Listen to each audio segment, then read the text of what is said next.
أعوذ بالله من الشيطان الرجيم بسم الله الرحمن الرحيم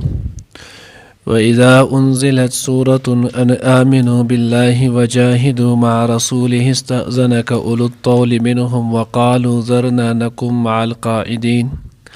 رضوا بأن يكونوا مع الخوالف وطبع على قلوبهم فهم لا يفقهون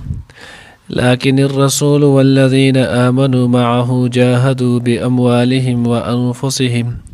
وأولئك لهم الخيرات وأولئك هم المفلحون أعد الله لهم جنات تجري من تحتها الأنهار خالدين فيها ذلك الفوز العظيم. نانی درس کو إن شاء الله العزيز سورة التوبة پارہ نمبر 10 رکو نمبر 11 آیات نمبر 86 87 88 89 سلور آیاتونه چې نو هغه ویل کېږي. څنګه چې موږ ویلو دي کې د منافقانو چې نو هغه تذکره روانه وله مخکې د هغوی نور چې نو هغه هم دقه شانتي ذکر کېږي. شروع کې موږ چې نو هغه ویلو ول چې کله غزوه تبوک کېدلو نو حضور علیہ الصلوۃ والسلام اعلان وکړو چې دې لسه نو هغه ټول خلک سوره چې هم ممکن وي نو څنګه سره وزي زوبه منافقان چې نو هغه دوی رالل دوی مختلف بهانې چې نو هغه شروع کړلې چا یو بهانه چې نو هغه کوله چا بل چې نو هغه بهانه کوله په دغه بهانو سره چې نو هغه پاتې کېدلو. حضور علیہ الصلوۃ والسلام بظاهر کې دا غوي بهانې ته وکتلو نو د الله پیغمبر چې نو هغه بوله اجازه ورکړلو. نو وزدل دی الله دا غي ذکر کوي نو وای کله چې نازل شو یو سورت نه جنون بعضی حضرات لیکلي دي چې هغه نه دا سورت توبه چې نو هغه مراد دی ځکه په دې کې دغه منافقانو چې نو هغه ډیر واضح چې نو هغه ذکر وشولو. نو وای کله چې سورت نازل شي او دوی ویل شي ان آمنوا بالله وجاهدوا مع رسوله چې تاسو ایمان راوړئ په الله باندې او جهاد وکړئ د الله د رسول په ملګرتیا کې استأذنک اولو الطول منهم نو اجازت غواړستانه چې نو مالدار خلق د دینه وقالو او وای زرنا پریک د مونږه نکوم مع القاعدین چې شو مونږه د کېناستونکو سره. اوس سوال دلته دا پیدا کېږي چې نو هغه اکثر مونږ دغوی چې ان آمنو بالله نو مخکې نه خو مسلمانان خو د هغوی ایمان د مخکې نه راوړی او بیا د هغوی ته وایي چې ایمان راوړئ نو گویا دا خو تحصیل د حاصل شو یو شی شته او تو بیا د هغې خبره کې نو جواب چې نو حضرات ورکړی دی وایي دا دی ان آمنو بالله مخکې نه چې مسلمانانو ایمان راوړی بیا ورته الله وایي ان آمنو بالله تاسو په خپل دغه ایمان باندې قائم او دایم اوسئ. تاسو چې ایمان راوړو نو اوس په دې خپل ایمان باندې قائم چې نو هغه اوسېږئ. لکه څنګه مخکې موږ ویلو حضور علیه الصلوۃ والسلام ته صحابي رالو عرض یې کړو د الله رسوله ما ته چې نو هغه نصیحت وکړي خو چې هغه مختصر هم یو ډېر زیات جامع هم وي. نو حضور علیه الصلوۃ والسلام ورته وفرمیل قل آمنت بالله ثم استقم تو وایه چې زما په الله په ذات ایمان دی او بیا په دغه ایمان باندې چې نو هغه قائم اوسېږه. نو دغه شان دلته دی وجاهدوا مع رسوله او جهاد کوي د حضور په ملګرتیا کې هم او د نبی علیہ الصلوۃ والسلام نه ورستو هم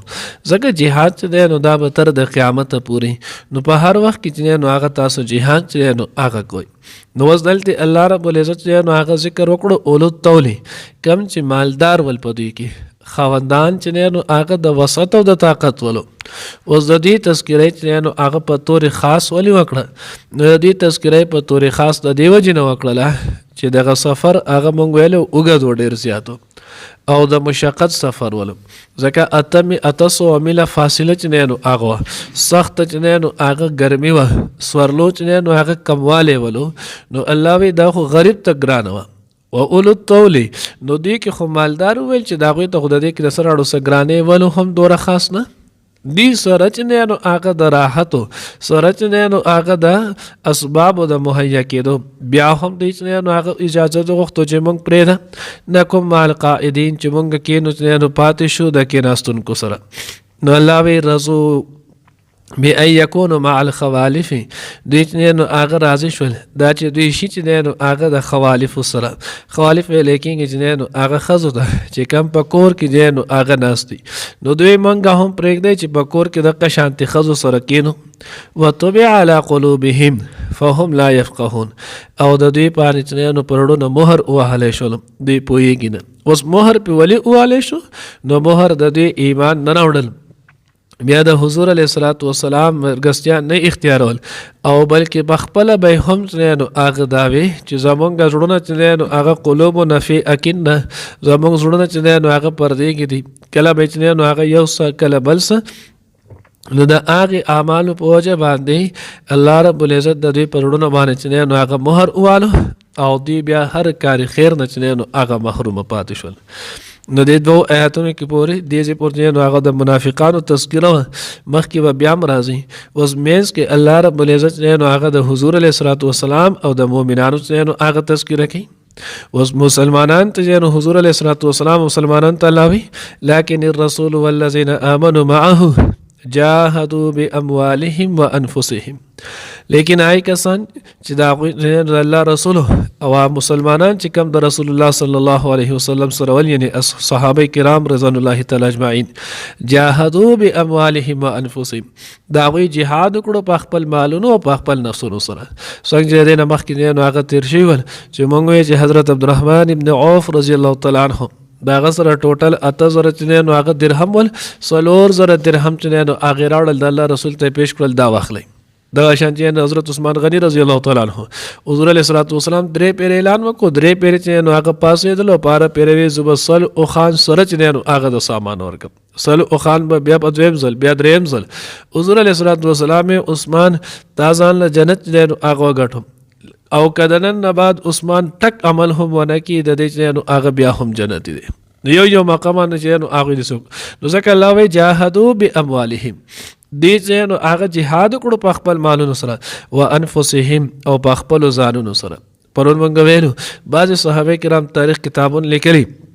دا غوی غریبانان سره سوال هم نه بیا هم دغه سفر دومره وکړلو چې خپې نو هغه ټولي وچاودلې ګوتونه نو کو نه نو هغه ارتاو شول صحابه په لار کې نو هغه د تندې د لاسه د ګرمۍ د لاسه چې نو هغه بهوش شول خو خپل هغه ایمانی جذبه چې کم وه نو د هغه ایمانی جذبه سره نو هغه بیا هم میدان ته ورسېدل تبوک ته نو هغه ځان ورسولو او الله رب العزت د آلتی رومیانو پرړونو کې روب واچولو دا غوی د هغه نه واپس شول وتښتېدل حضور علیه الصلوۃ والسلام سره د صحابه کرام رضوان الله تعالی اجمعین چې الله پاک روغ سالم او کامیاب او کامران واپس کو واولئک لهم الخيرات الله وی د دې کسان د پاره چې هغه خیرات دی اوس خیرات نه څه دې لپاره نیکی او ښېګړې دي الله به ول دغه په بدل کې جنت کې اعلی مقام او درجه ورکړي بعض تفاسیر لکه تفسیر مدارکو هغه معنی کړل چې الخیرات دا په معنی چې نو هغه د حور سره دی لکه څنګه چې سورۃ الرحمن کې راځي چې د دې لپاره فیهن د دې لپاره چې نو هغه فیهن خیرات الحسن دی غالبا چې د دې لپاره چې نو هغه په دغه جنت کې به اعلی چې نو هغه حوري بي و اولئک هم المفلحون او الله وی هم دا خلق چې نو هغه خلاصې مندون کوي کامیابی مندون کې هم دا صحابه کرام دي اعد الله لهم جنات الله وی بچنه الله پاک تیار کړی دا غوی د پاره جنتونه تجری من تحتها الانهار چې بهیږي بداغي د لاندې چې نو هغه نهرونه خالدین فیها همیشه به پاغي کې ذالک الفوز العظیم دا کامیابی د ډیر لوی الله دې موږ دغه کامیابی چې نو هغه مستحق جوړ کړي وَإِذَا أُنزِلَتْ او هر کله چې نازل کړي شي سورۃ یو سورۃ ان امنو چې ایمان راوړي بالله په الله باندې وجاهد او جهاد کوي مع رسوله د نبی اسلام د مرګستیا کې استاذنک اولو الطول نو اجازت بغواړي تا نه مالدار خلق منهم د دینه وقالوا او وای ما زرنا پریک د مونږه نکم مع القاعدین چې شو مونږه د ناستو کې ناستون کو سره رضو بأن یکونو دی راضی شي ول بأن یکونو دا چې دوی شي مع الخوالف سره د ورست پات کېدونکو یعنی خزو سره د ورست پات کېدونکو خزو سره وطبع او مهر وهل شو على قلوبهم پرړوند دی باندې فهم نو پس دی لا یفقهون نپوهیگی لیکن الرسول لیکن رسول الله صلی الله علیه وسلم والذین آمنوا او هغه مسلمانان صحابه چې دا غسر ایمان راوړ ماهو دا غسر جاهدوا جهاد وکړو به اموالهم په خپل مالونو سره او انفسهم او په خپل ځانونو سره واولئک لهم او هم دا کسان دي چې د دوی د پاره الخيرات خېګړې دي محلات دي الخيرات او د دې د پاره هوري دي واولئک هم المفلحون هم دا کسان دي فلاح مندون کی اعد الله تیار کړی دی الله پاک لهم د دوی د پاره جنات باغونه تجری چې بهیږي به من تحتها الانهار دا غیلان د نهرونه خالدین فیها همیشه به پاغه کې ذالک الفوز العظیم دا د کامیابی لویه